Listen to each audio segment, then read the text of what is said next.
আজ শনিবার 15ই জ্যৈষ্ঠ 2026 সালের 30শে মে। কন্যা রাশি, কন্যা লগ্ন, ভাগ ও সাইনের জাতক জাতিকাদেরও আজকের দিনটি কিন্তু অতিরিক্ত সাবধানতা সচেতনতা অবলম্বন করে চলতে হবে।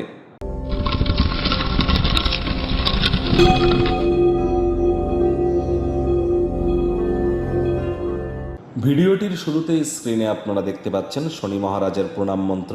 ওম নীলাঞ্জন চয় প্রক্ষং রবি সুতং মহাগ্রহম ছায়া গর্ভসম্ভূতং তং নমামি শনিশ্চরাম।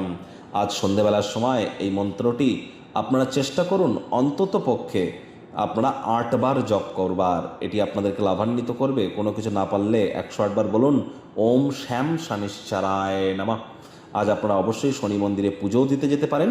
শনিদেবের চোখের দিকে কিন্তু তাকাতে নেই। আপনারা একটা পুরনো জুতো জোড়া পরে মন্দিরে পুজো দিতে যান। আর পুজো দিতে যাওয়ার সময় আপনারা কালো তিল, সরিষার তেল, নীল রঙের অপরাজিতা ফুল, কিছু গুড়, এবং কিছু ফল প্রসাদ, 5 রকম ফল মিষ্টি, এগুলি আপনারা নিয়ে যান এবং একটি নীল রঙের মোমবাতিও নিয়ে যান।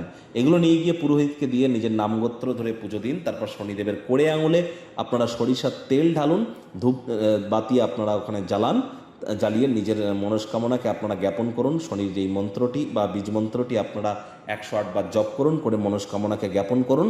তারপরে জুতো জোড়া যে দুটি পরে গিয়েছিলেন সে দুটি ওখানে ছেড়ে রেখেই চলে আসুন। ইদার খালি পায়ে অথবা নতুন জুতো পরে। পুরনো জুতো জোড়ার যেন আর খোঁজ আপনারা নেবেন না। আবারও বলছি, শনিদেবের চোখের দিকে তাকাবেন না। আজ সরিষার তেল বেগুন খাবেন না। সরিষার তেল বেগুন লবণ লোহা এগুলি যেন কিনবেন না। সাদা রঙের বস্ত্র পরিধান করবেন না। বাড়িতে পুরনো কোনো ঘড়ি বা পুরনো কোনো ছাতা বা পুরনো কোনো চামড়ার জিনিস বা পুরনো কোনো যদি তালা থেকে থাকে সেগুলিকে ইদার ফেলে দিন অথবা রিপেয়ার করুন। ভাগ্যমিটার আজ আপনাদের বলছে 4 আউট অফ 10 ভাগ্য আপনাদের অনুকূলেই থাকবে। সম্পর্কের ক্ষেত্র এবং কর্মজাগতিক ক্ষেত্রে অতিরিক্ত সচেতন থাকুন। কোনো নেগেটিভ বা নেতিবাচক কথাবার্তা বলতে কিন্তু আমরাও চাই না, তবে গ্রহ নক্ষত্রের হেরফের অনুযায়ী ইন জেনারেল ডেলি প্রেডিকশন আমরা প্রস্তুত করে থাকি। যাদের চন্দ্র রাশি কন্যা অর্থাৎ মুন সাইন, যাদের ভাগ্য এই গণনা তাদেরই কিন্তু অধিকাংশ ক্ষেত্রে খাটবে। আর যাদের কন্যা লগ্ন তাদের কিন্তু আংশিক খাটতে চলেছে। দিনের শুরুটা যোগ, ব্যায়াম, ধ্যান, প্রাণায়ামের মাধ্যমে করুন।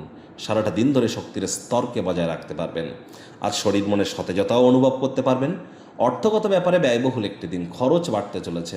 ইনকামও বাড়বে, তবে খরচও বাড়বে, যার কারণে সঞ্চয়ে ঘাটতি পড়বে। যে সমস্ত ছাত্রছাত্রীরা বিদেশে পড়াশোনা করতে চান, আর্থিক সংকট আপনাদের বিরক্ত করতে পারে। একটু ওয়েট অ্যান্ড ওয়াচ পলিসি গ্রহণ করুন। খুব শীঘ্রই পরিস্থিতির উন্নতিও কিন্তু হতে চলেছে। আর চাকরিজীবীদের অফিসে কম কথা বলে কাজ বেশি করতে হবে। মনের থেকে মস্তিষ্ককে বেশি দাম দিতে হবে। কোনো প্রকার অফিস পলিটিক্স বা গসিপিংয়ের অংশ হলেই কিন্তু ক্ষতি।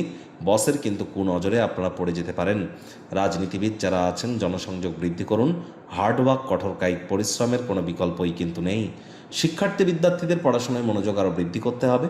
উচ্চশিক্ষার জন্য যারা বিদেশ যাত্রার কথা ভাবছিলেন, ভাগ্যদেবী আজ আপনাদের পক্ষে নেই। সন্তান সন্ততি থেকে থাকলে তাদের দিকে সজাগ দৃষ্টি বজায় রাখুন।